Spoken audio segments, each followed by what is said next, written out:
of the contemporary times, a great son of the Catholic Church who wanted to rediscover the Galilean roots of Christianity and give testimony to it with his holy life. A true Christian, in the words of one of the papal households who responded at his election as Pope Benedict in 2005. In the words of Archbishop Powathil himself, he is a learned, humble, and holy servant in the vineyard of the Lord, a vera servus servorum Dei. One can find striking similarities between Pope Benedict and Archbishop Powathil. I just point out two of them. One, contemporary German philosopher Martin Heidegger speaks of the forgetfulness of being in his Being and Time. Likewise, here we have two great sons of the church who reminded contemporary ecclesial milieu with regard to the forgetfulness of the church, her liturgy, and the apostolic patrimony, or even forgetfulness of theology itself. They are true ecclesial persons or churchmen, vir ecclesiasticus. They stood for liturgical theology, one in the Latin verse and the other in the Syriac Orient. 2. Pope Benedict and Archbishop Powathil are two genuine philosophers. A philosopher being a wise man or a friend and a lover of wisdom. They did not want to be popular, but always preferred to be faithful and truthful. They are persons with a difference. They made a difference with their fidelity to the Lord and the church, to their sui juris churches, and with their radical orthodoxy. With these introductory words, let me move to the pleasant task of welcoming you all. This webinar has received an enthusiastic response from people belonging to all spheres of life: bishops, theologians, priests, consecrated men and women, and lay faithful. I thank you all for the enthusiasm and interest you manifested by pre-registering to this webinar. We have so far over 700 entries. Your cooperation was very encouraging to the organizers. His Eminence Leonardo Cardinal Sandri, Prefect, Congregation for the Oriental Churches, has kindly consented to inaugurate this webinar. It is indeed a great honor to us. Cardinal Sandri is also the Grand Chancellor of the Pontifical Oriental Institute, Rome, and Vice Dean of the College of Cardinals. He was in the diplomatic service of Vatican for many years. He holds a doctorate in canon law from the Pontifical Gregorian University. Your Eminence, your presence is indeed a great honor to us. Thank you for accepting the invitation of the Archbishop. In the name of everybody who participates in this webinar, I extend a very hearty welcome to you. Metropolitan Archbishop of Changanacherry, Joseph Perunthottam, will deliver the presidential address. In fact, it is with his blessings and support this webinar is organized. He is a true pastor and a shepherd, a professor of church history, and a lover and promoter of Oriental patrimony of the Syro-Malabar Church. Archbishop Perunthottam is a defender of the constitutional rights of the faithful and a shepherd standing with people in their needs, irrespective of caste and creed. Your Grace, in the name of everybody, who is attending this webinar offline and online, I accord you a warm welcome. It is a matter of great joy that our Major Archbishop, His Beatitude George Cardinal Changanacherry, has joined us today. He will deliver the inaugural address on the concluding day. Your Beatitude, most cordial welcome. Professor Lieven Bouvet, Speaker of the Day from KU Leuven, Belgium, my alma mater, a very special welcome to you. I don't go to the details since it is the official task of the moderator to welcome and introduce the speaker. We extend a special welcome to the moderator of the day, Father Dr. Bitoy Kulatinal, OCD. From the very planning of this webinar, he is associated with it. He started his research at KU Leuven, Belgium, under Professor Lieven Bouvet, the speaker of the day. At present, he is the Vice Rector and Professor of Systematic Theology at Karmalaram Theology College, Bangalore. Dr. Father Bitoy, a very cordial welcome.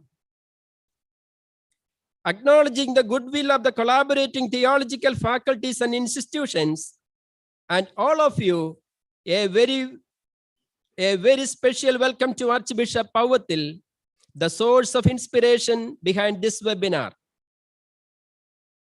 Bishop Thomas Tharayil, who will deliver the presidential address on the concluding day, and a great supporter of this webinar.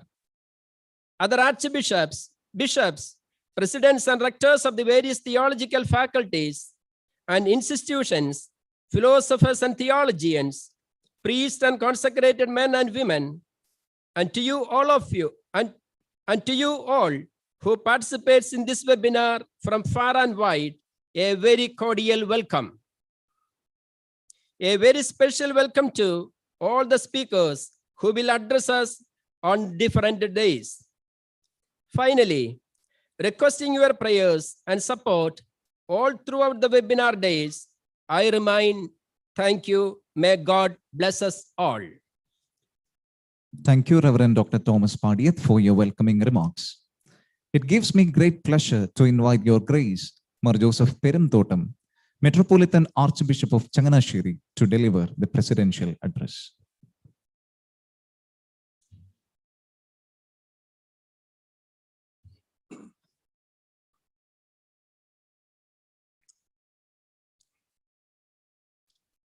Your Eminence, Leonardo Sandri, the Prefect of the Congregation for the Oriental Churches, the Beatitude George Cardinal Changanacherry, Your Excellency Mar Thomas Tharayil, dear Archbishops, Bishops, and all other dignitaries, and all the respected participants.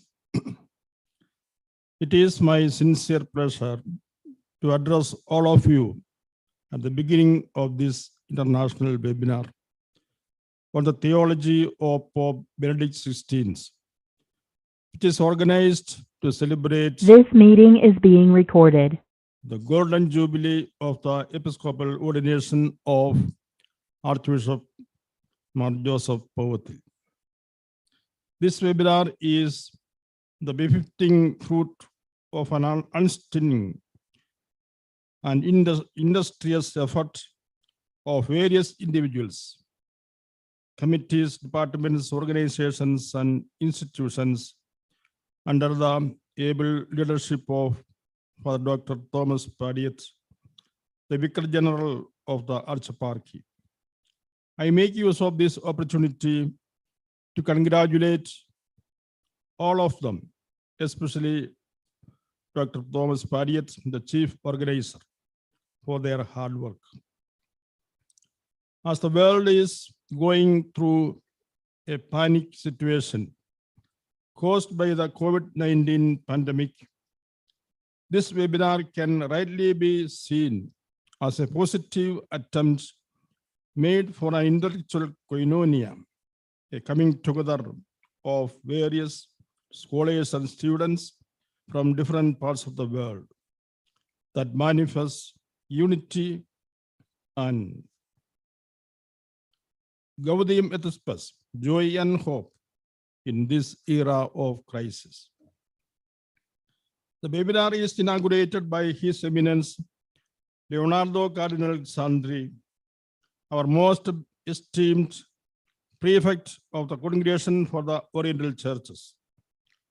My heart is filled with love and gratitude towards His Eminence, the prefect, for his dispassionate love and concern for the Syro-Malabar Church and for all that he has been instrumental for the growth and development of Syro-Malabar Church and to establish her on a firm and authentic ground in the Catholic communion of churches. As it is already mentioned, the topic of this international webinar is Theology of Pope Benedict XVI. Undoubtedly, he is one of the best theologians of our times, the preeminent theologian pope of the modern era. As somebody expressed, he is the first academic theologian in 2 centuries to fill the shoes of the fishermen.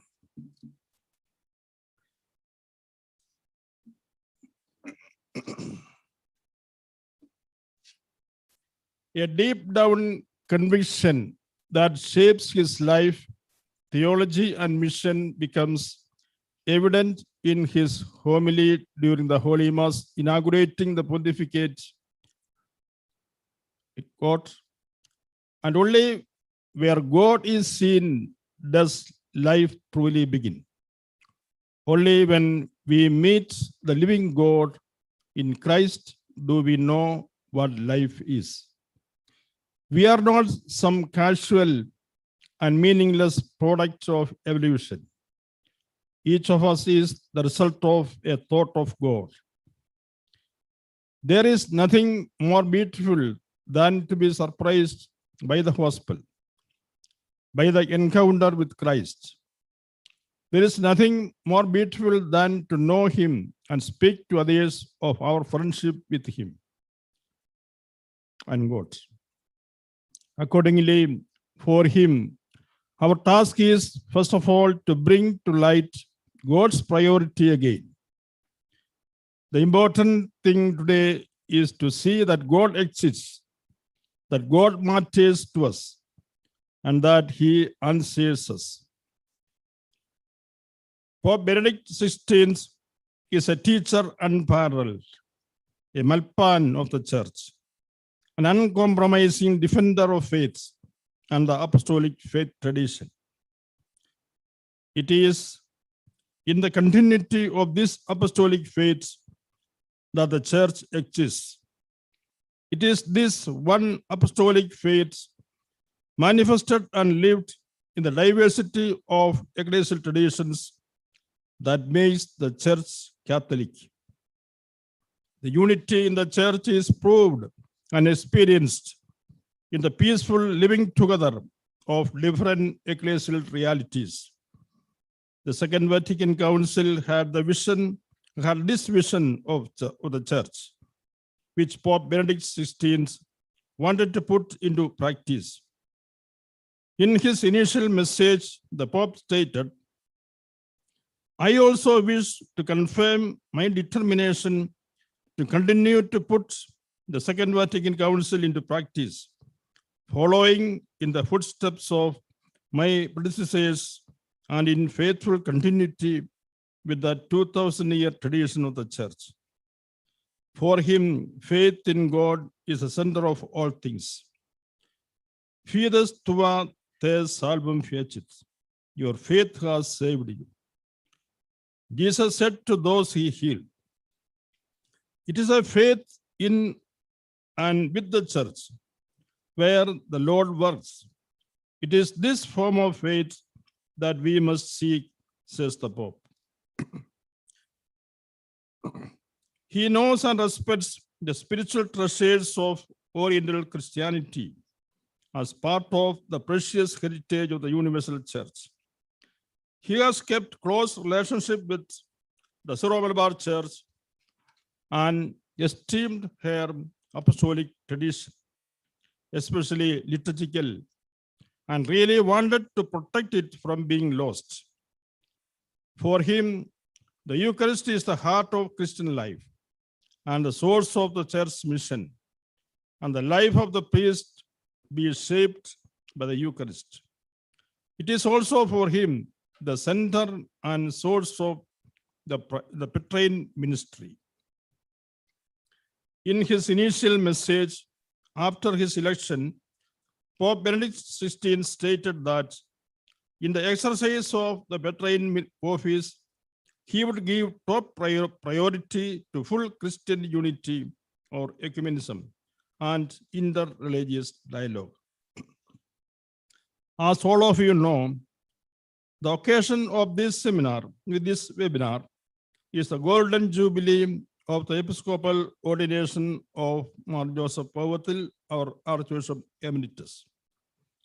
Like the star from the east that led the Magi through the right way, he has always been a theological luminary of our times, guiding his flock and protecting them like the good shepherd.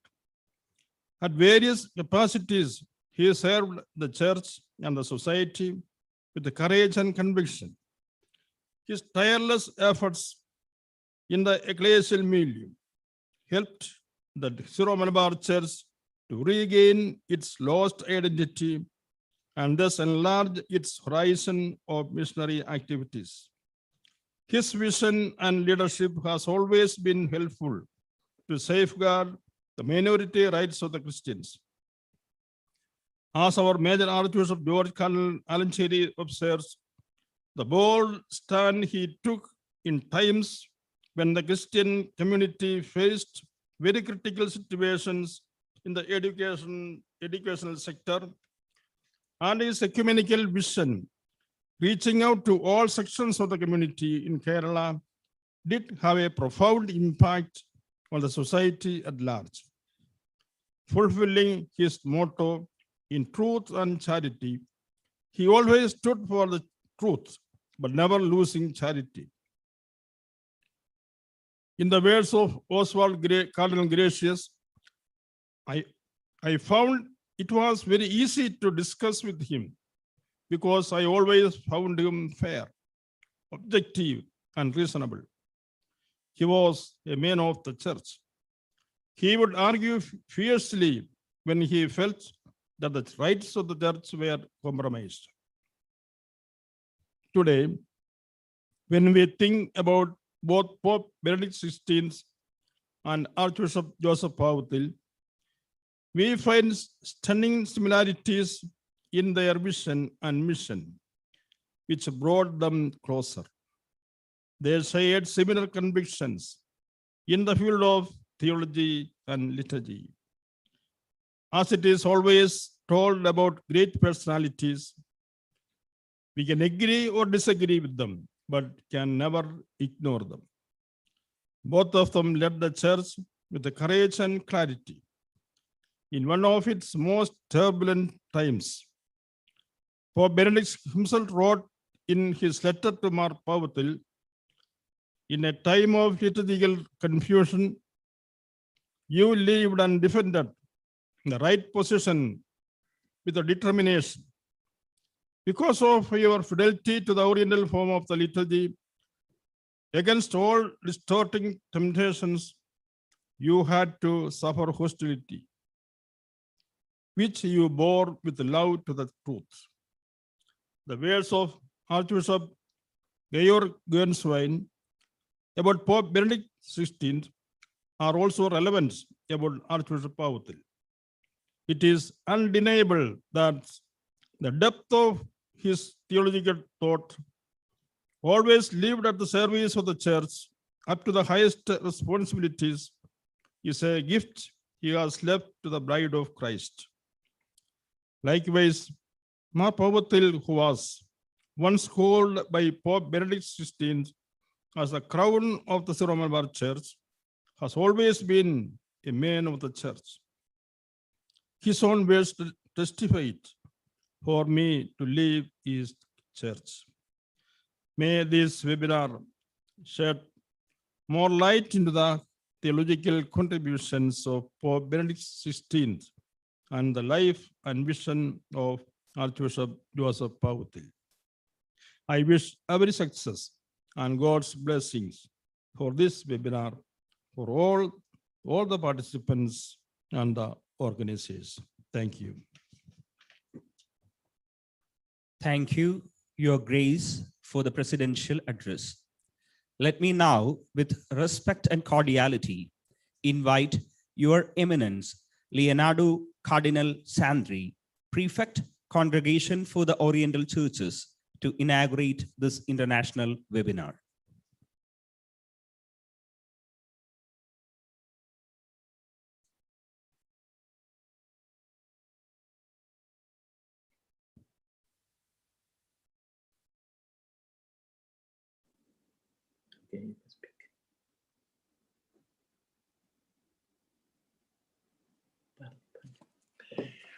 Thank you. His Beatitude Cardinal George Changanacherry, Major Archbishop of the Syro-Malabar Church. Most excellent brother bishops, dear brothers and sisters in Christ, distinguished participants in this international online seminar. Sincere congratulations to Archbishop Emeritus Joseph Powathil on his imminent Episcopal Golden Jubilee, and many thanks to dear Archbishop of Changanacherry, Joseph Peruntotan, for inviting me to give this inaugural address. The seminar that begins today in honor of Archbishop Powathil consists of a series of lectures based on the theology of Pope Emeritus Benedict XVI. This is very fitting because even before his ordination as a bishop by St. Paul VI, Archbishop Powathil has sought to promote the authentic ecclesiological and liturgical vision of the Second Vatican Council, which coincided with the beginning of his priestly ministry in 1962. Throughout this distinguished career in the Syro-Malabar Church, in the Kerala Catholic Bishop Conference, in the Catholic Bishop Conference of India, as well as in the wider ecumenical context, His Grace has recognized the contribution of the theologian Joseph Ratzinger, with whom he has also formed a personal friendship over the years. In my brief remarks, I would like to consider in broad strokes two characteristics that unite the Archbishop Emeritus of Changanacherry and the Bishop Emeritus of Rome. In the first place, both of these figures are pastors with the mind of theologians and are theologians with the heart of pastors, seeking to imitate the heart of our Lord Jesus Christ, the Good Shepherd of his church. The knowledge that the church belongs to God and not to men. In other words, that the church should be seen with a supernatural vision rather than merely sociological consideration, must be at the heart of all pastoral renewal, which could otherwise become a form only of social work. The worthy celebration of the sacred liturgy is therefore essential, because the centrality of divine worship keeps the ecclesial community from becoming self-centering on itself. The focus of knowing, loving, and worshiping the Lord leads Christians faithful to develop the desire to evangelize all members of the human family. We know how happy it made by Archbishop Powathil when Pope Francis granted the longitude for all India jurisdiction of the Syro-Malabar Church, precisely for the sake of evangelization in this vast country. As the Holy Father unceasingly reminds us, the missionary disciple is never autoreferential, but rather driven by prayer to recognize God as the deepest desire and highest destiny of the human heart. Rooted in our redemption by Christ as adopted children of God, the Father, and temples of the Holy Spirit, we were called to communion with the triune God, which is also the most perfect and profound fount from which human fraternity and social friendship can grow in this world. Secondly, as we have already just anticipated, we see that an authentic theological outlook does not in any way separate us Christians from the concerns of this world, but rather enable us to live in the world without becoming worldly. Pope Francis has echoed the judgment of the French theologian Henri de Lubac, who said that spiritual worldliness is the greatest evil that can ever befall the Church. The twofold great commandment, love of God and love of neighbor, are the remedy. While preferring nothing to the love of God, Pope Benedict and Archbishop Powathil do not neglect their neighbors. An active interest in each person and in the political common good characterize the Pope Emeritus, who also contributed to the papal social teaching, especially in the encyclical letter Caritas in Veritate.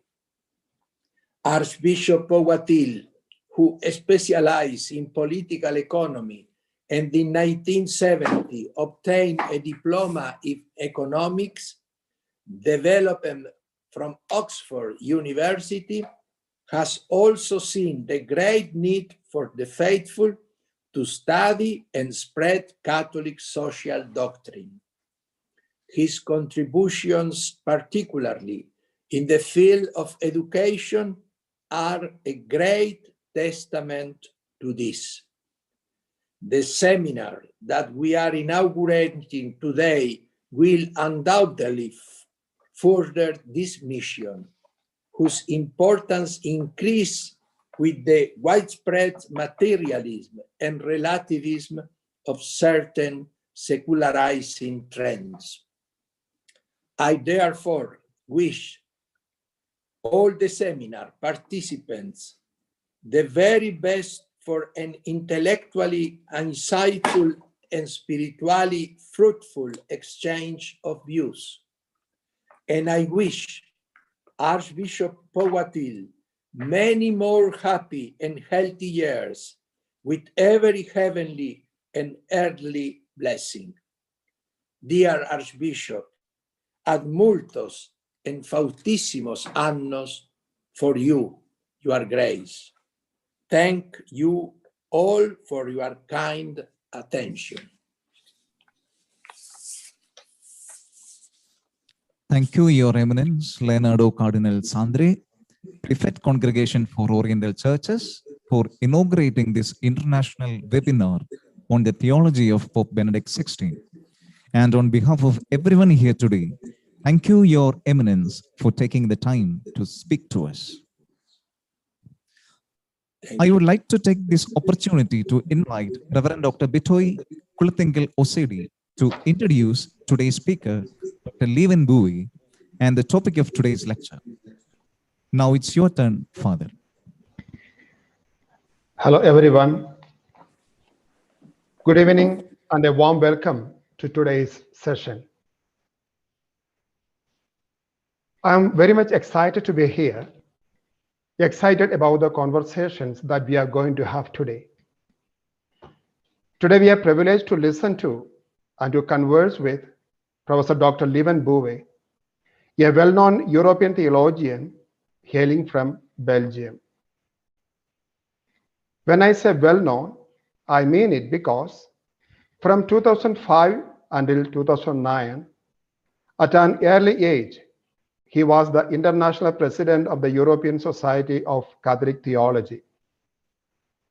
From 2008 to 2014, he served as dean of the prestigious Faculty of Theology and Religious Studies of the famous Catholic University of Leuven, Belgium. Before completing his second term as dean, he was appointed Director General of the Flemish Secretariat of Catholic Education by the Belgian Catholic Bishop Conference, the post he holds to this day. He is a prolific writer with hundreds and hundreds of publications on theology and Catholic education in languages which includes English, Flemish, French, and German. Apart from more than 60 articles in international journals and 70 contributions to collected volumes, he has many monographs to his credit. Some of them are Interrupting Tradition, an essay on Christian faith in a postmodern context, God Interrupts History, Theology in a Time of Upheaval, Theology at the Crossroads of University, Church and Society, Dialogue, Difference, and Catholic Identity. In 2019, he published a widely accessible book on Catholic education in Flanders, titled The Gospel According to Leven Bowie, My Ambitions for Education. Apart from this, he has co-edited 27 volumes. Today, Professor Bowie will introduce us to a theological biography of Joseph Ratzinger. As a scholar on the theology of Pope Benedict XVI, apart from many other contributions on the theology of Ratzinger, Bowie's edited work, along with Marion, the Ratzinger Reader, which is an inevitable source of study for anyone who wishes to study on the theology of Pope Benedict XVI. Moreover, he has guided many master's theses and doctoral dissertations on the theology of Pope Benedict XVI. And I am happy to note that I am one among them. Such an expertise on an engagement with the theology of Pope Benedict XVI makes Professor Bowie a great choice for this inaugural lecture to introduce us to the theology of Pope Benedict XVI. Now, let us welcome Professor Dr. Leven Bowie. Professor Bowie, it is so good to have you here. Thank you for joining us. We are looking forward to listening to you. Thank you, Father Bitoy. Your Beatitude, your graces, excellencies, dear participants in the webinar. Do you understand me? Because I'm speaking from Leuven to you, so Yes. Bitoy, can you give me a signal? Everything? Yes, Okay. I can hear you. Okay, thank you. First of all, I would like to extend my best and warm greetings to you from the Catholic University of Leuven here in Belgium. I hope you are all doing well, especially in these challenging times of COVID pandemic. And in particular, I would like to congratulate Mar Joseph Powathil, Archbishop Emeritus of Changanacherry, at the occasion of the Golden Jubilee of his Episcopal ordination. To be honest, I'm very, very honored to be invited to speak to you in this webinar at this special occasion. Of course, I would have loved to physically attend a lecture series in Kerala, because in earlier days, I have been very fortunate to enjoy your hospitality. And the fact that many of our Leuven alumni are at the service of the Syro-Malabar Church remains a great joy for us here in Leuven. A second reason why I find my presence with you very agreeable today is because I was asked to offer you a theological biography of one of the theologians whom I have intellectually dealt with since my early days as a theologian.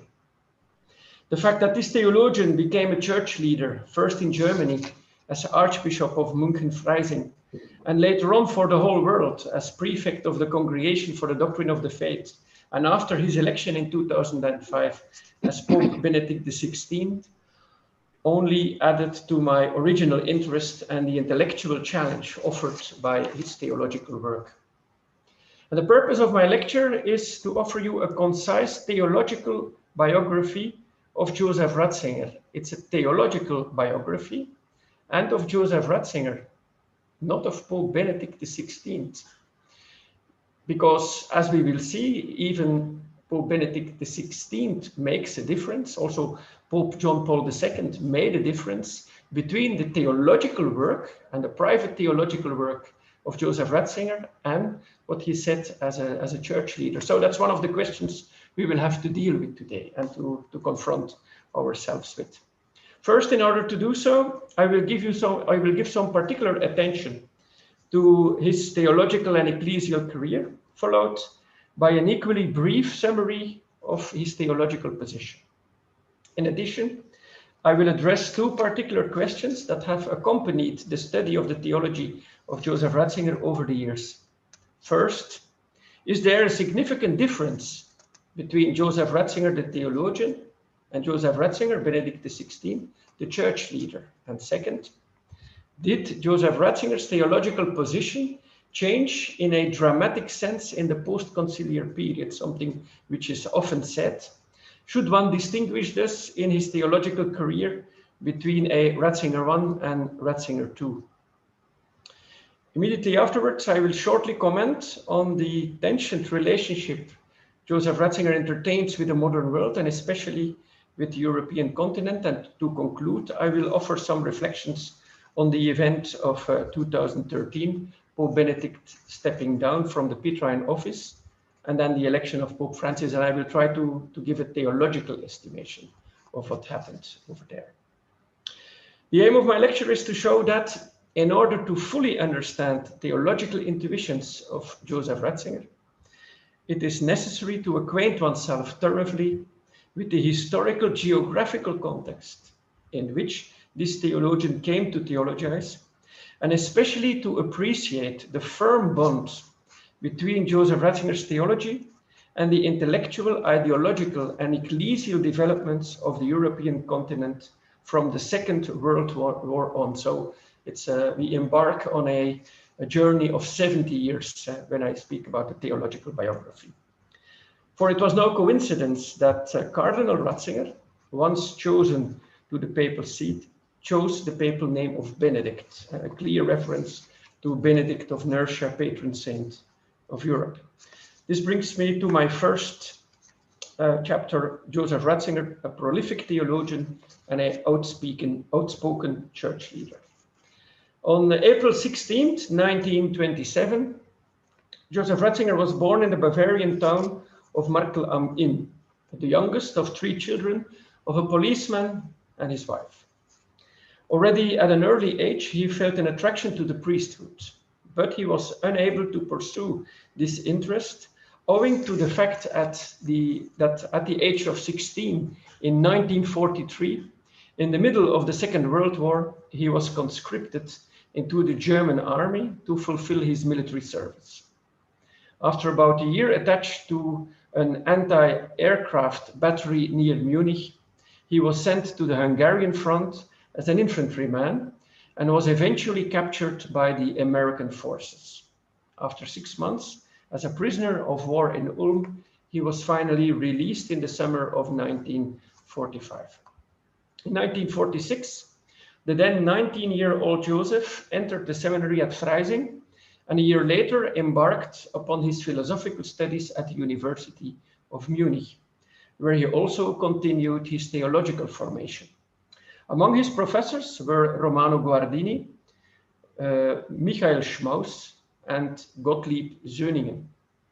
He was ordained a priest on June the 20th, 1951, and appointed as assistant at a parish in the Archdiocese of Munich, while continuing with his studies at the university.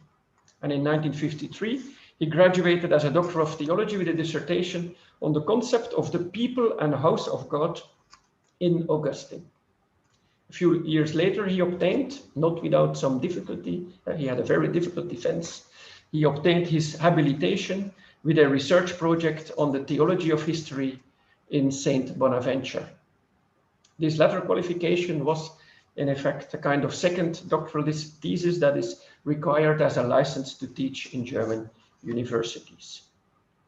On completion of his formal education, he taught dogmatic theology, first at the seminary of Freising in 1958, then at the University of Bonn, 59 till 63, the University of Münster, 64 till 66. His publications during this period included studies on Christian fraternity, questions in ecclesiology, particularly on the relation between the episcopate and papal primacy, together with Karl Rahner, for instance, on the authority in the church, and on revelation, tradition, and hermeneutics.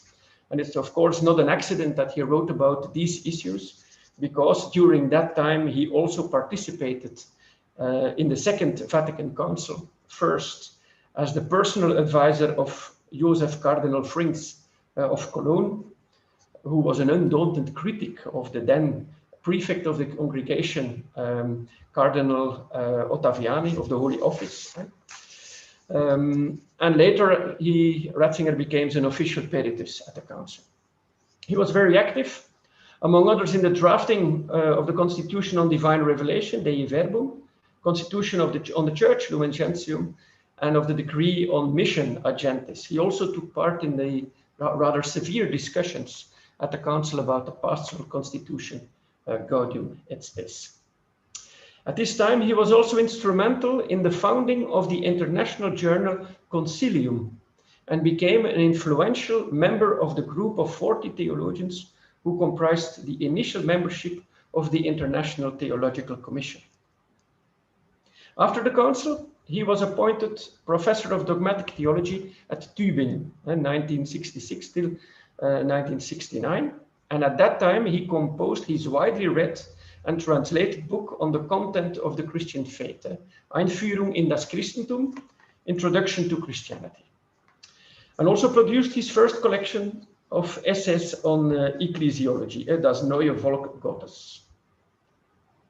Both these works already indicate a prudent caution in the interpretation of the council. So we're only a few years after the council.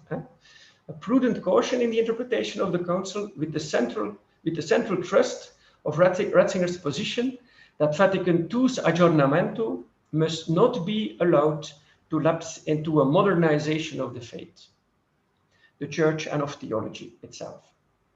Furthermore, his experiences with the 1968 student generation seem to have shocked him.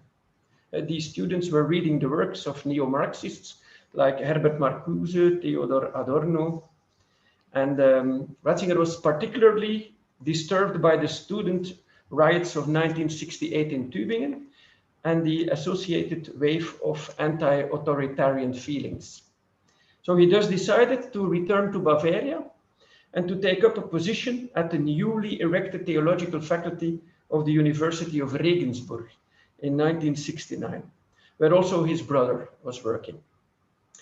His initial openness to the achievements of modernity and his willingness to enter into dialogue with the world now rapidly disappeared. And his writings began to display increasingly polemical features, also with the view of other colleague theologians. In particular, Ratzinger was repeatedly opposing a tendency which he believed was prevalent at that time, a tendency which understood human salvation as a phenomenon that is merely internal and subjective. It was also during this period that he vigorously began to question the reception of Gaudium et Spes, a document which he appeared to be never fully at ease with, seeing in its interpretive reception a license to an unlimited adaptation of the Christian faith to the world. He suspected that this could offer a key to understanding the malaise in the church at that time. You know, in these times, the end of the 60s, beginning the 70s, a massive secularization wave entered into Europe. In the early 70s, Ratzinger found an ally in Hans Urs von Balthasar, with both theologians convinced that the Catholic Church had entered into a period of serious difficulty. In 1972, he founded, together with Karl Lehmann, Henri de Lubac, and other theologians, a new theological journal, Internationale Katholische Zeitschrift Communio, as a counter-movement that would provide a corrective influence on Concilium that, according to them, had gone astray. Communio would become and remain the primary platform from which Joseph Ratzinger would express his theological ideas. In this period after the council, he published some shorter essays in a 1973 collection, Dogma und Verkündigung, and in 1977, a further monograph appeared, Eschatologie, Tod und Ewiges Leben. On the 24th of March, 1977, Ratzinger succeeded Cardinal Döpfner as Archbishop of Munich-Freising, and on June the 27th of the same year, he was elevated to the cardinalate by Pope Paul VI. For his episcopal motto, he chose Cooperatores Veritatis, co-workers of the truth. In this period, he became also involved in the well-known Hans Küng case. In support of Cardinal Höffner, he urged the removal of Küng's Missio Canonica, canonical approval to teach at a pontifical theology faculty. And on November the 25th, 1981, at the request of John Paul II, the then Cardinal Ratzinger succeeded Cardinal Seper as prefect of the Congregation for the Doctrine of the Faith. And from this position, he would acquire enormous influence on the Vatican's theological and institutional outlook and policy. Henceforth, he would reveal himself as a vigorous champion of orthodoxy, gaining himself the nickname, not with his fans, the nickname as Der Panzerkardinal. In word, text, and deed, he would defend a tightening of discipline in matters of faith and morals. Alongside his numerous responsibilities, he would also frequently address episcopal conferences. And as prefect of the Congregation for the Doctrine of the Faith, and therefore also head of the International Theological Commission, he issued numerous further documents that addressed theological issues, also theological abuses, as he would call them. He never hesitated in disciplining those theologians who he perceived to be dissident. For instance, Edward Schellebeeks, Leonardo Boff, Charles Curran, Jacques Dupuy. Instructions appeared on topics such as liberation theology, Libertatis Nuncius and Libertatis Conscientia, 1984-86, on medical ethics, Donum Vitae. He also reacted sharply to the reports of ecumenical archic dialogue with the Anglicans. He formulated a mandatory profession of faith and accompanying oath of fidelity for those who sought to take up particular office on behalf of the Church. In 1990, he emphasized in Donum Veritatis the ecclesial vocation of the theologian in response to the 1989 Cologne Declaration and other theological protests against restorative tendencies in the Church.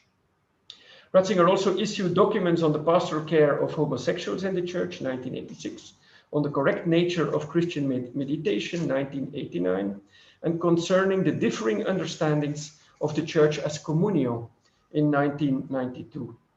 Further documents followed, offering considerations about the Petrine office and the mystery of the Church, 1998, and a note on the precise use of the term sister church in 2000. Also in 2000, the declaration Dominus Jesus appeared, addressing the topic of the unicity and salvific universality of Jesus and the Church. Later documents would feature guidelines on the participation of Christians in political life, 2003, address legal initiatives concerning unions between homosexual persons, 2003, and the collaboration between men and women in the Church and in the world in 2004. Unlike his predecessors at the CDF, Joseph Ratzinger remained an active theologian in his own right.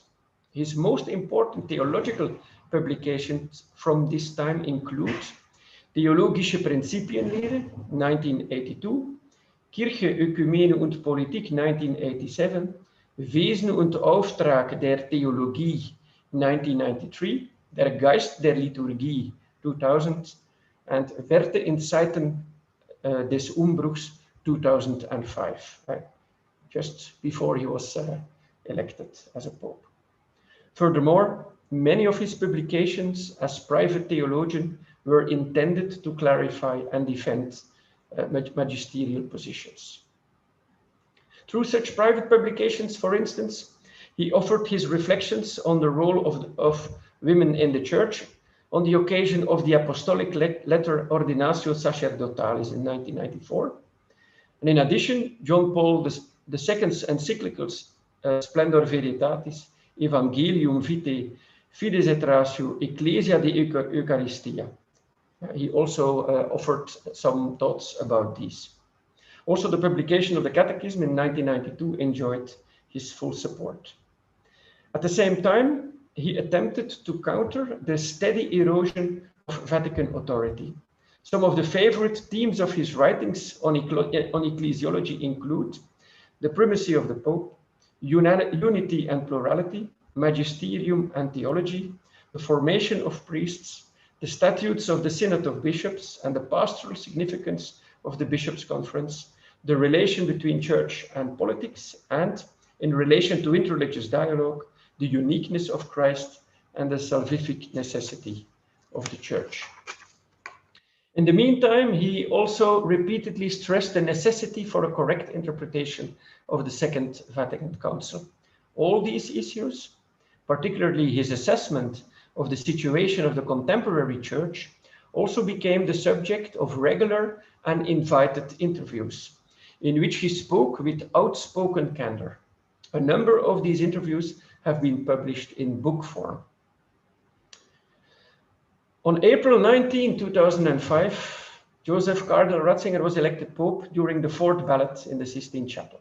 He chose the name Benedict XVI, signaling the tone of his pontificate as a continuation of that of the Pope of Peace, Benedict XV, and to the patron saint of Europe and founder of a Benedictine order, Benedict of Norcia. His first two encyclicals were Deus Caritas Est, 2005, and Spes Salvi, 2007. An encyclical on social teaching appeared in the summer of 2009, Caritas in Veritate. Even as a pope, he has remained theologically active. For example, he has published a further monograph trilogy entitled Jesus of Nazareth, wherein he stresses the distinction between his public role as teacher and his personal theological work. I quote from the introduction of his first volume: "It goes without saying," he writes, "that this book is in no way an exercise of the magisterium, but is solely an expression of my personal search for the face of the Lord." End of quote. In 2008, the Institut Papst Benedict was erected in the Diocese of Regensburg, which as primary aim has the publication of the collected works of Joseph Ratzinger / Benedict XVI. At February 11, 2013, he announced that he would step down from the Petrine office on the last day of the same month. Since then, he resides as Pope Emeritus in a monastery building in the Vatican Garden, Mater Ecclesiae. And on the 13th of March 2013, the Argentinian Cardinal Jorge Maria Bergoglio was elected Pope, since then going under the name of Pope Francis. This brings me to my second chapter, entitled Only the Truth Will Set You Free. There are perhaps many ways in which Joseph Ratzinger's theological position can be summarized, depending on the place from which one starts. For our part, we start with the soteriological impetus of his theology. It is only the truth of God which sets human beings free. According to Ratzinger, to live a life of holiness is to live from the truth that God revealed through Jesus Christ. A Christian submits him or herself to the salvific truth, which is sanctifying in itself. Whoever lives like this conforms themselves to the preordained order of things and realizes that the human person is already constituted in an original and fundamental relationship. This requires a rejection of human hubris, of the unjust prerogative of absolute self-determination, which leads to the principle of the subject's own truth. I am my own truth. Such an attitude presupposes, according to Joseph Ratzinger, a true metanoia, opening up in an attentive way to that which exceeds the human person and making room for that one who is so much greater. This way, discerning reason discovers the truth as love, as a person. The salvific truth was definitely revealed in Jesus Christ, the Son of God, as personal love beyond death, and is articulated in the Christian tradition. This truth is entrusted to the Church, which is a real subject of faith. The human person cannot grant faith to him or herself, but receives it from the Church, which in turn does not have faith from herself. The Church watches over it that the truth remains the truth, and that it is never lost sight of in the flow of time. Finally, it is precisely in the sacraments, and more accurately in the sacramental structure of reality, that the unity of salvation and truth is expressed and realized. Metanoia, thus, is defined as the radical turning away from human autonomy to the recognition of a more basic relationship preceding, and is also constituting real human subjectivity. This definition has to be understood from within Joseph Ratzinger's fundamentally Christian Neoplatonic view on truth and reality, informed as it is by his early work on Augustine and Bonaventure, and conceived of as the result of what he calls himself the providential marriage between Jewish Christian faith and Hellenistic culture, read Greek thinking. According to this view, reality is characterized by a twofold polar dyadic structure, which is essentially asymmetrical and hierarchical. The visible world is an imitation of a more real, invisible, and intelligible reality beyond. Joseph Ratzinger is acutely aware that the contemporary situation gives rise to many questions when it comes to living according to an already given truth. He also sees here a fundamental conflict between Christian faith and the foundations of modern thinking. His great fear consists in the fact that because of this irreconcilability on the one hand, and the all too eager willingness of the faithful and theologians to adapt faith to modernity on the other, eventually Christian faith will be eroded.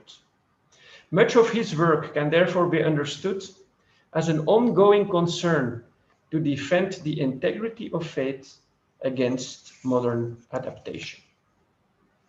In his reflections on this problem, over his career, he provides concrete answers to two sets of questions, one could say. On the one hand, how does the eternally and universally valid truth relate to the form in which it took shape in history and its subsequent transmissions?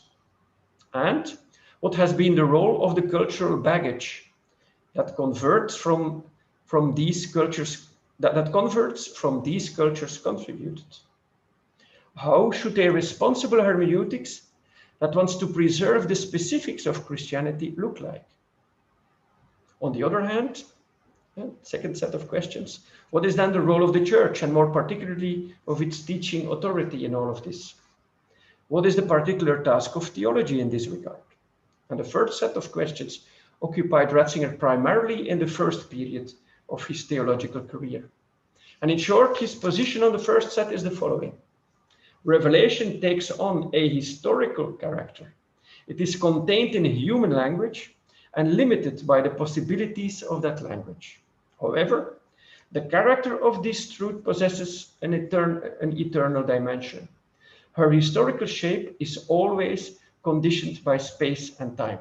As such, this truth knows its own historical unfolding in tradition. The timeless is realized for men existing in time only through constantly renewed bonds with time. The true task of the church then is to restate the timeless in the up-to-date conditions of time. As a prefect of the Congregation for the Doctrine of the Faith, he especially also takes to heart the second set of questions. He dedicates a great deal of time in clarifying the function of the papal teaching authority, and consequently also limits the competence of bishops' conferences and theologians. What remains is the basic conviction that it is about salvific truth granted by God and not given over to the free disposal of the human person. This is the truth to live from, leading to eternal life. The only suitable response to this is an attitude of diffidence. One should never forget what is really at stake, the salvation of the believing person. Which brings me to the two questions I would like to answer now, the two more specific questions. Both church leader and theologian, concurrently, ? For the purpose of this lecture series, it's worth questioning whether this distinction, and particularly that of prefect pope on the one hand and theologian on the other, can be strictly demarcated. The then Cardinal Ratzinger himself answered in an interview with Herder Correspondence that there is a real danger that a prefect who also wishes to be a theologian confuses both roles. Nevertheless, he meant that two things help to resolve this. First, by not publishing in a personal capacity anything related to the subject matter of a case pending at a congregation. And second, by strictly adhering to the objectivity of the procedures to be followed, for instance, when there are investigations into the work of individual theologians. It's not quite clear whether the distinction prefect theologian is here accurately delimited. One example might indicate the blurring of the distinction. In the interview, the Cardinal permitted to Vittorio Messori, Ratzinger spoke according to John Paul II at least, and because John Paul II commented on that, as a theologian and not in his capacity as prefect. However, the journalist recounts at the beginning the unparalleled opportunity of being granted this interview. After all, one should take into consideration that, and I quote the journalist, it should be considered that no other personage in the church, apart from the Pope, of course, could answer our questions with greater authority.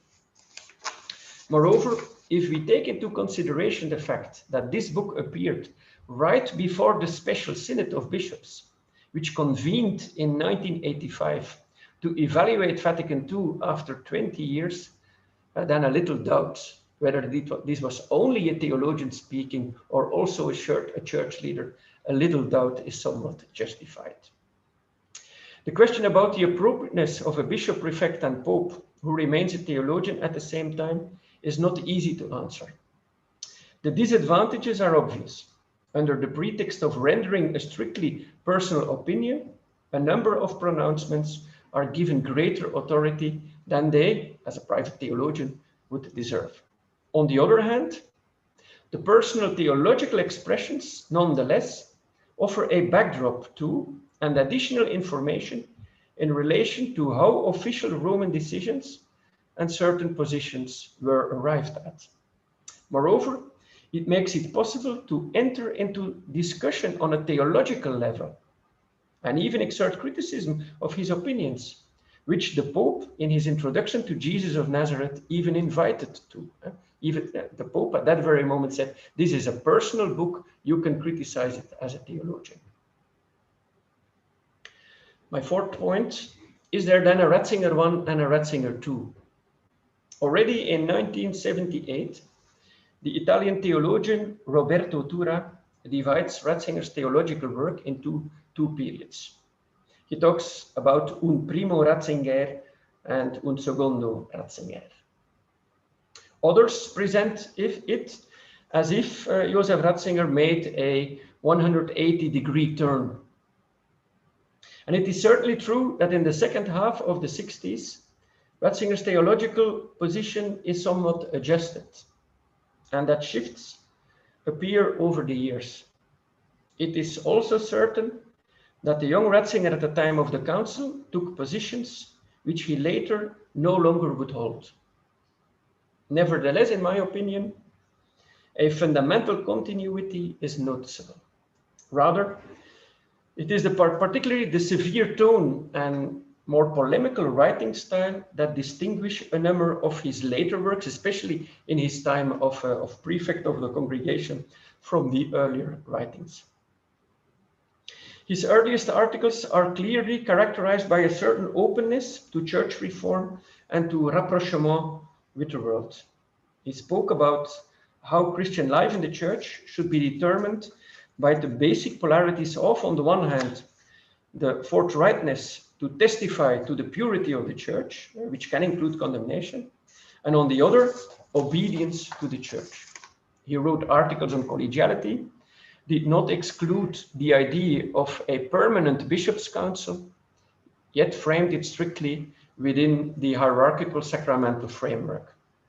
Concerning the rapprochement with the world, even in his early writings, one hears the warning that a theology of the incarnation never can be regarded without a theology of the cross.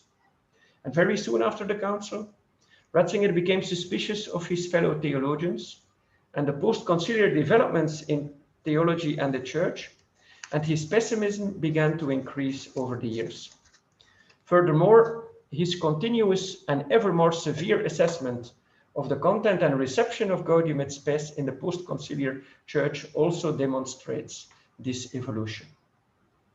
Nonetheless, as claimed in our summary of his thinking, Ratzinger's theological insights have not fundamentally changed, but have rather demonstrated a firm internal consistency throughout more than 50 years. His early researches on Augustine and Bonaventure and the deepening of the underlying thoughts he developed then can be said to be determinative of the way in which he understands the relation between God and humanity, church and world, faith and reason, truth and time, tradition and history. However, over the course of time, he does stress different accents, particularly concerning his conviction that Vatican II has been interpreted and put into practice in an erroneous fashion. For Ratzinger, the council has been considered as a license for far too extensive changes. Once he became to be convinced of this position, Ratzinger abandoned his attitude of moderate reformist and takes up the defense of a Catholicism under threat that, in his opinion, has sold out to modernity. As has been said, from this point onwards, he began to articulate his views more sharply and radically, and he thus explicitly sought to express his thoughts and convictions in a more polemical fashion. Precisely because of this style, his positions on ecclesial governance structures and authority have been transformed as well. The church must defend itself with ever greater force against the threat of modernity. Which brings me to my fifth and one before last points, Ratzinger and the conversion of the world. What is then the driver behind the fundamental conflict between Christian faith and the modern world? The lack of metanoia, according to him, is the real problem of the world of today.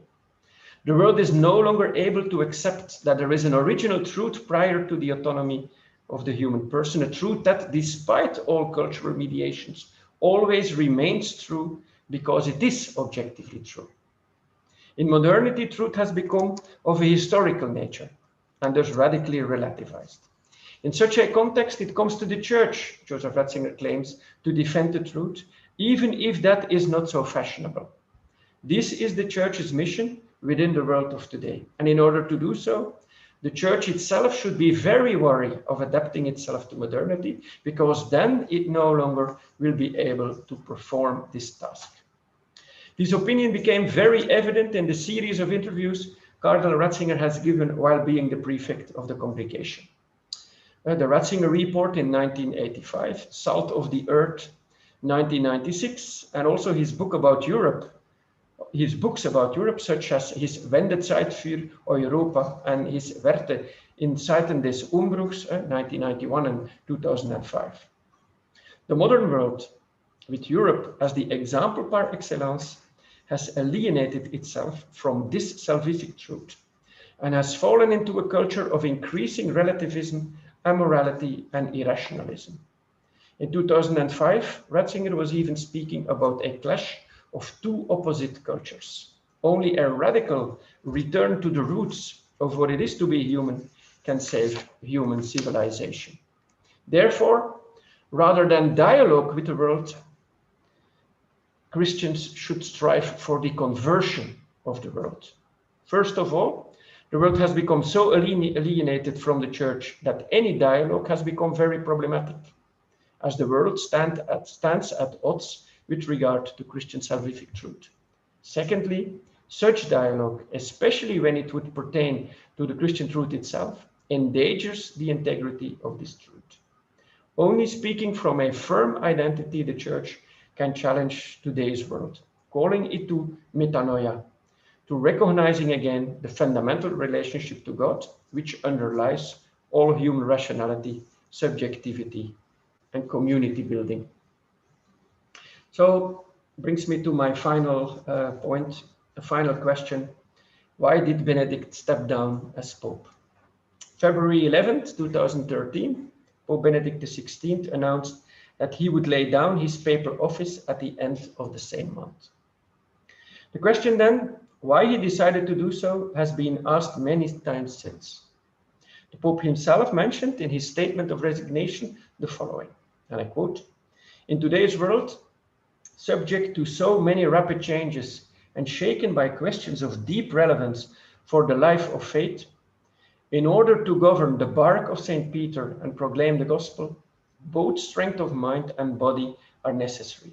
Strength, which in the last few months has deteriorated in me to the extent that I have had to recognize my incapacity to adequately fulfill the ministry entrusted to me." End of quote. In developing a theological biography, one is obliged to seek for a theological assessment of the resignation of Pope Benedict. So not a personal assessment, but a theological one, in view of the theological views which I have developed.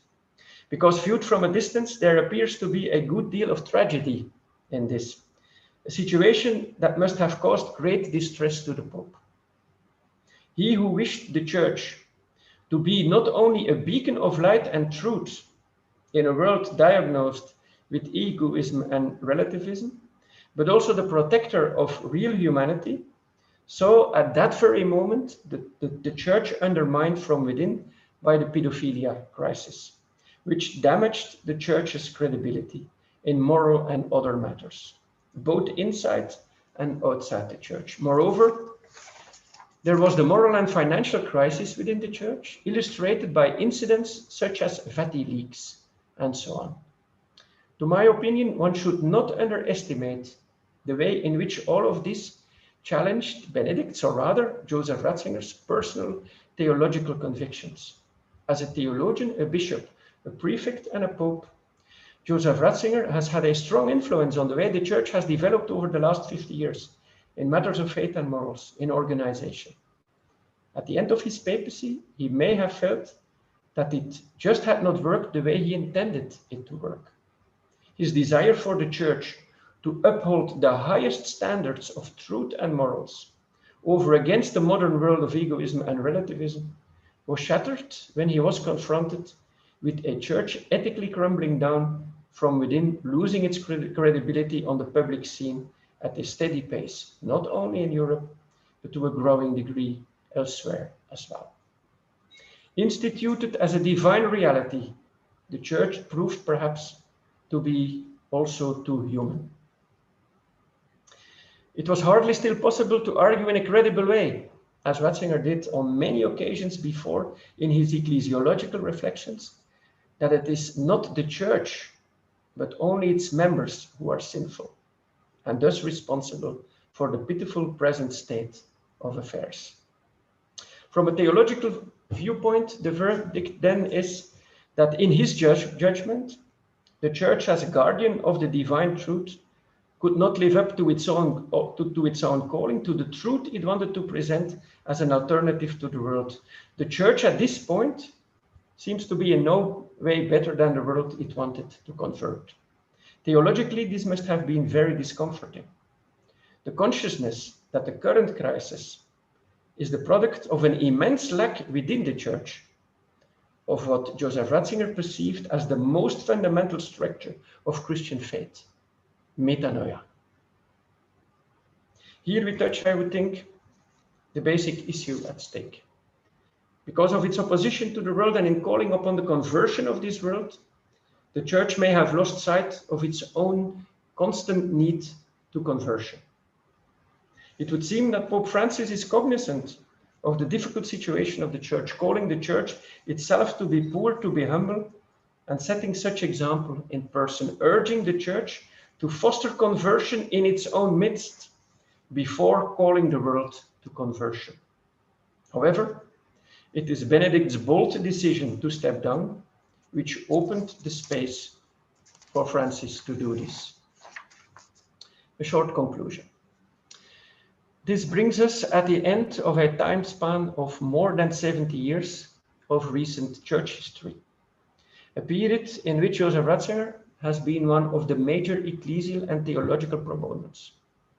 In my lecture, I have tried to introduce his theological dealings throughout his career in relation to the context in which he worked and lived, and the challenges he encountered. A lot more could have been said, but an introduction can only offer a limited amount of information and insights. I trust that in the other lectures, elements of the rich theology of Joseph Ratzinger will be discussed at length. For my part, I hope I have been able to sketch a portrait, a nuanced portrait, of a very prolific thinker, a very prolific writer, an influential church leader, but also a very integer and engaged Christian believer, urging us all to constant metanoia, because, as he said plenty of time over and over again, it is the truth which will set us free. Thank you very much.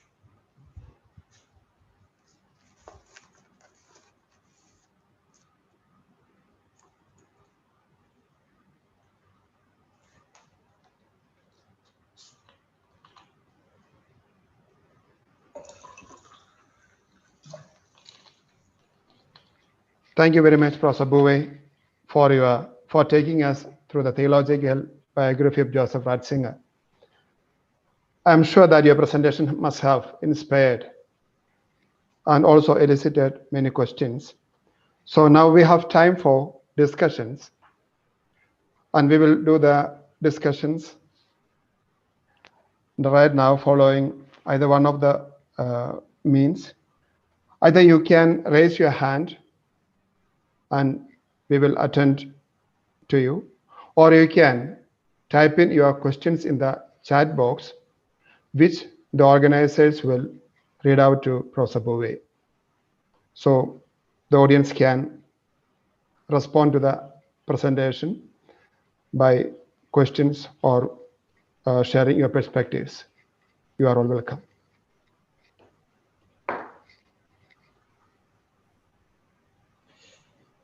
Father Betoy, I think Father John Moulan has asked a question in the chat. Yeah. Yeah, already we have one question from John Moreland, Father John Moreland. The question is this: how far Pope Benedict XVI has succeeded to make his theology more practical towards the growth of the Church, in particular, and to the universe in general as Bishop, Cardinal, and Pope? Could you please give some concrete events or examples in this regard? Prosabove. Yeah, that's a question which would deserve a lecture in its own right, because now what is typically of the theology of Joseph Ratzinger, and I speak really of the theology of so these private works, is that at plenty of times he writes little pieces, little articles on the. So, for instance, I read at a certain moment Herbert Haag, who is a German theologian, is a theologian who says, well, I don't think the devil exists. And he writes a book on does the devil exist or not? And then you see Joseph Ratzinger as a theologian, I think that must be in around the year 74, 75. He writes then a little article on the devil as a non-person, existing as a non-person, as whatever there is, what does not is a person. And I could give many examples of articles which develop deep theological thoughts, but I'm practical because they relate to a question which was asked at that time, which afterwards then are collected in a book and on which he works a little further. So you could say the most consistent books he has written, and which were really conceived as a book, is as a matter of fact his Jesus books. So Jesus of Nazareth, that is the most consistent. The other things he has written as a theologian are much more occasional writings, then of course systematized and brought into collections of the book. Now your question is the growth of the Church in particular and to the universe in general. What do you mean by that, Father John? I mean, through his declarations and commitment towards the interventions of the problems of the Church, and by his own examples, for example, Pope Francis is doing wonderful things by doing life in practice, what he preached. So could you please give some examples or events with this regard? Is theology, theoretical theology and practical theology. Okay. Yeah, I've been asked to comment on the theologian, not on the church leader. So, but if you look at the way in which Joseph. So, if you really ask me, was Benedict XVI living out the theology he had for himself, making that practical as a pope? My answer would be yes. I think theologically we can distinguish between the work they have done. But in a way, the way in which Benedict XVI acted as a pope was firmly grounded in his theology and was making that theology in a way also very, very visible. One should not forget Cooperatores Veritatis was his Episcopal adagio. Well, as a matter of fact, that's also, for instance, if you look at his encyclicals, that's also what he does in his encyclicals. But we still know, but we also think that the first encyclical of Pope Francis is still written for a major part by the former Pope, and also there you see a strong influence on the link between faith and truth, for instance. Thank you, Luan. Yeah, now we move on to Jacob Nicholas, and here we have a question, Prosabove. Is man himself to be saved? Is not it mankind must be renewed? Therefore, is not man the key and the center, considered whole and entire, with body and soul, heart and conscience, mind and will? In the wake of Gaudium et Spes, may kindly be clarified. Yeah, that's a whole course. Huh? That's not only a lecture. That's a whole course to be given. Yeah, I think for Joseph Ratzinger, the individual human being is to be saved. Yeah. But that's a little bit what happens. So in the 70s, you see a double development. In 60s, 70s, salvation becomes subjectivized and becomes internal. At first individualized, one should say, and something which has to happen here and now. Immanent, an immanent understanding. That's that you could say a little bit more the more liberal theologies. At the same time, we had political theology at that moment, and then you see that that salvation is understood as liberation, as something which structurally has to happen in this world. And against these both developments, Joseph Ratzinger takes position by pleading for the metanoia of the individual subject, in which the individual subject recognizes itself as part of a foundational relation, the relation between God and creation. And it is the community of the church which guides the person, which welcomes the person to take part in that fundamental relation. That's the way in which Joseph Ratzinger fundamentally understands salvation. And it is the recognition of that relation in itself is already salvific for him. I think we have overlooked one question from Minimal Sebastian. The question is this, almost related to the same question that has been raised. As human beings, we cannot be always in metanoia. What do you say about it? No, that's true. That would be very tiring, isn't it? No, but it's, well, if Joseph Ratzinger as a theologian pleads for metanoia, it's for an attitude of metanoia. It's not that that should be at the front of our consciousness all the time, but it's a kind of basic attitude from which we then can challenge ourselves. Also, those moments in which we are not really living up to, because we are simul justus et peccator, isn't it? So maybe something like for Ratzinger that remains true. Yeah. Okay, so we move on to the next question. There seems to be questions coming up. The question from Jem Jacob George at 7:33. It is very evident today that the world is under the dictatorship of relativism. How could we better utilize the contributions of Pope Benedict XVI to combat it? How to combat relativism, making use of Ratzinger's theology? Yeah. That's the question.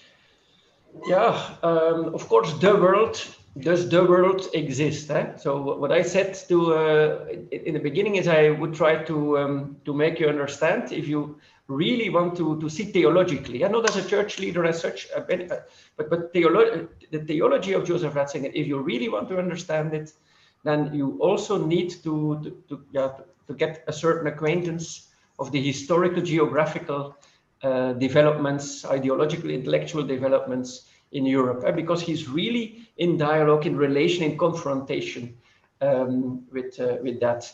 And according to him, for Europe, especially from the late 80s, the 90s, beginning of 2000, there he would indeed say, and that's what he says in 2005, in that we live the clash of two cultures, a culture which has to do with a more religious culture, where there is a basic relation constituting the individual, against a culture which starts from the fact that the individual is the master of his own sort, which then leads to egoism, and because there are no standards of truth anymore, relativism, irrationalism, and so on. But the thing is, if you look at the world of today from a European perspective, I would say that relativism is of course it's still there, but the polarization at this very moment, the polarization also, for instance, against secularism and identity politics in Europe, the nationalism in Europe, that's a challenge which cannot be headed under the heading of relativism. No, you could say that nationalisms in one way or another are a reaction to relativism, is a kind of positing the truth of the own nation, the own the own people against the relativist things. And I would say that today that's a challenge which also theologically should be dealt with, because often, and I think for religion, it's very important then not to be accaparated by this kind of identity politics, where religion then becomes, you could say, a kind of way of securing identity against others, against a more inclusive society. And I think, also in India you have developments, if I'm well informed, in which you see that religion also starts to function as a kind of closing off groups against other groups. And I think there, I would say today it's not only relativism, it's also that kind of polarization, which has to do with nationalism, with also the fact that certain groups claim the truth for themselves against others, leaving the attitude of dialogue and openness, which could be much more endangering today.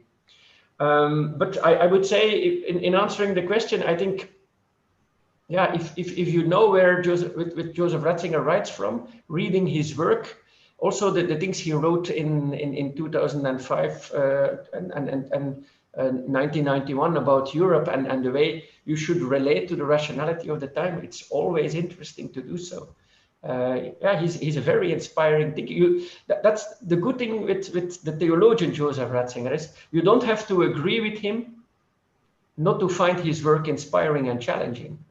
And I think that's a little bit the mark of a good theologian. You don't have to agree with the theologian to be challenged by him, to be and I think if you read the work of Joseph Ratzinger, there are ample opportunities to be challenged.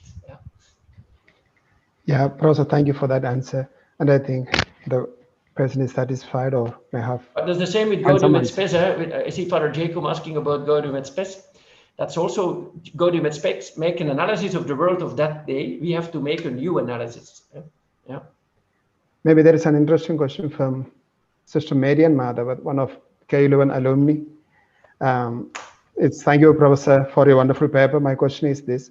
Since you emphasized on the role of context in shaping the theologian Ratzinger, do you think that if Ratzinger had hailed from India, would his claim on truth have replaced by tolerance? And she has an hailed from India, would his claim on truth have replaced by tolerance? Okay. Well, I have always been very, very challenged by the work of another Belgian theologian, not a German one, but Jacques Dupuy, who entered into dialogue with more Eastern religions. And I also wonder what would have happened if Joseph Ratzinger would have been sent by his bishop, for instance, a few years to India to teach over there and to see would that not have also had a major impact on his theology? Because he, in the end, and that's a little bit the thesis I bring to the fore, he remains a very, very European theologian. It would have been but of course that's a question which I cannot answer. But I really do think that in one way or another that would have had his marks on his theology. But what kind of marks? That's of course a question which is difficult to answer. Now we have roughly 5 minutes left for discussion. So here we have another question from Jopen. So the question is, sometimes Ratzinger is described as a man who had undergone a mid-age conversion from progressive to conservative, a theologian who had succumbed to the influence of Augustinian pessimism and rejected the scandalous optimism of the Second Vatican Council. Is it correct with regard to his theological biography? No, I don't think so. As I tried to explain, I think that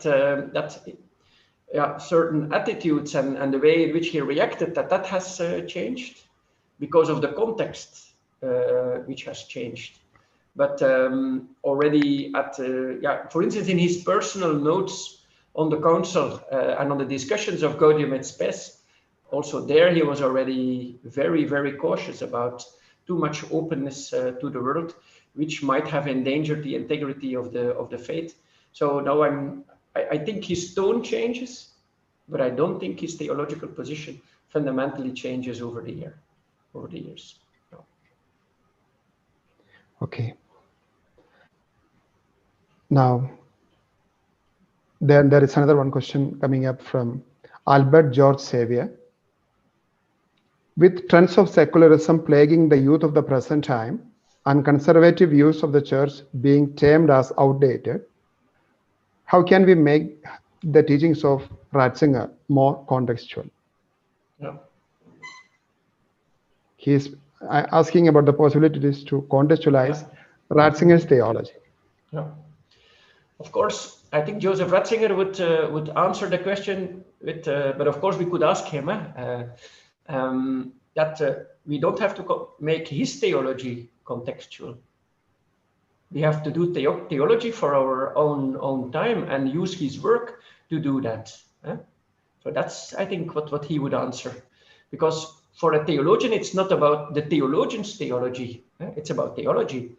It's about recontextualizing the message we received in a context which offers us new challenges. So I think he would answer it like that. And the only thing to do so is to go into dialogue with the world and see how some of these answers can be discussed in view with the questions we have presently at hand. As a matter of fact, that's what he himself did over these years. As I said, it's also because of questions in the context with the people he, for instance, I will give you an example. So in plenty of his works, he refers to Romano Guardini. Romano Guardini, the famous Italian-German philosopher who taught him at the University of Munich. Well, also for what Ratzinger was doing was also, you could say, extending the dialogue he had with his former teacher vis-a-vis new questions. Well, I think he would challenge us to do the same, extending the dialogue which we have with his work with a view to new and challenging questions. I think there is a question with a differing opinion, maybe a different opinion to your paper. The question by Father Joseph et al. The time is 7:35:13. Every individual is informed by his historical context. Joseph Ratzinger was not negatively influenced by the context in which he was born and brought up.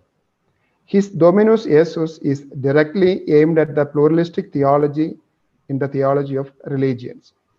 Indeed, it is a clarification for the Indian Church. How can we, as individuals and theologians, imbibe examples from Joseph Ratzinger not to be influenced negatively by the philosophy and cultural baggage around us? Negatively influenced. I would not say that he was negatively, but of course, what you are influenced. He was both positively and negatively influenced. If we look, so for instance, the Second World War has had an immense. So the young Ratzinger had to fight in the army. So also in his own autobiographical writings, he says that he was very, very much impressed. So he was negatively influenced by that. I think also, if you look at what happens in Europe, the massive secularization, lots of people leaving the church, priests leaving their priesthood. In a lot of Western European countries, of course, this has influenced him also negatively. At the other hand, he was also somebody who was very much positive about the European unification, for instance. So I would not say that he was only negatively influenced by the context. It is though that it worried him. Relativism, secularism, it worried him very much. And because of his ecclesial office, he has spent a lot of time, and he has had a lot of attention for it. And so we know that the best from him, because that was also part of the position he had to take. And in one way or another, I think that's a little bit, so the way in which he reacted to the context and the way he tried to deal with it, that's the constant job of every theologian. But we will have to do it, you in India, I in Leuven, in relation to our context, and it's conversations like this which help us doing that in discussing a theologian's work. I don't think we have to repeat the work of a former theologian. No, we have to work with it. We have to make it alive in a new context. But then we're not just repeating, we're making new theology. Yes, maybe I think it's almost time. Maybe we can conclude with the last question, which is how the theology of Joseph Ratzinger find a way to changing socio-cultural scenario of modern society as well as church. Some challenging comments are there. Well, if you look at Europe, I don't think that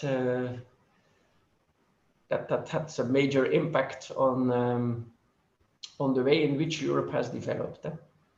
I think in that way the church has been also become the victim of the secularization process. And I do think, and we also see it with the Corona crisis, it has become very difficult for the church to challenge prophetically, for instance, developments in Europe. I think Pope Francis, for instance, in his visit to Lampedusa, one of his first visits, brought back in a way the church in the dialogue which we have in Europe, but it has become very, very difficult to do so. And the position has also changed very much, where we used to have Christianity which was commonly accepted. In Europe, Christianity in one way or another has become a minority religion in Europe, and that's a whole other position to dialogue from with the broader context. A second development in Europe is that apart from secularization, also the presence of other religions, not only other Christian confessions, they have always been there, but also other religions is there, and that has also made the discussion in Europe a very particular discussion. Okay, you could say, that you in India know already a long time the plurality of religions, but for us in Europe, that still remains, theologically speaking, still remains an enormous challenge. So in that regard, I would say that doing the job of Joseph Ratzinger, being the theologian, engaging his time, trying to see what the truth of Christian faith could be today, having very particular opinions about it, with which we do not only have to agree if it is in his personal theology. Doing that job is a very challenging job in Europe because of the very, very, very changed context. And whether this is for you also true, well, you have to be theologians in your context. I have to be theologians in mine, and we have to go into a worldwide discussion in order to see how that might work for the both of us. Okay, thank you very much, Professor, for your enlightening talk and the really enlightening and inspiring interaction that you had with at least some of the participants and their questions. And at this juncture, I would like to sincerely thank you for your gracious presence and your generous availability during this time. And it has been great, as always, listening to you once again, maybe for many, for the first time. Thank you very much for your graciousness and readiness to share your insights with us, and readiness to have agreed with us within a very short time of his preparations. Then I would also very happily agree with your insight that there is no real two Ratzingers, namely Ratzinger 1 and Ratzinger 2. And sharing your view, and also I would add and emphasize that in the early phase of his academic theological career, he was more academic in his approaches, but maybe his ascendancy in the ecclesiastical career have made him more pastorally concerned, and that may have brought a kind of emphasis or a shift in emphasis in his approaches. But I also would happily agree that he continues to be the same one and only one Ratzinger. Then again, his firm conviction that we come to know truth only by discovery, and we don't really invent the truth. That is one of the fundamental convictions that has geared his theological research. And definitely, this is the insight that we come to see, where we find that defending the, as you said it, defending the integrity of faith against modern adaptations. This is where we sometimes tend to call him conservative. So his concern is something else, while emphasizing his concern to defend the truth and his conviction that truth is revealed once and for all, and this particular truth is timeless in itself, is one of the reasons, in my opinion, that has geared sometimes his stern approaches to the modernizing tendencies in the church and its doctrines. So, dear Professor, it was once again a very happy occasion to have listened to you once again. Thank you very much for your gracious presence. And on behalf of all the audiences and the organizing committee, I thank you. Thank you very much, Professor Levenboy. Thank you. Thank you so much. Thank you so much, Father Dr. Bijoy Kulathinal, for effectively moderating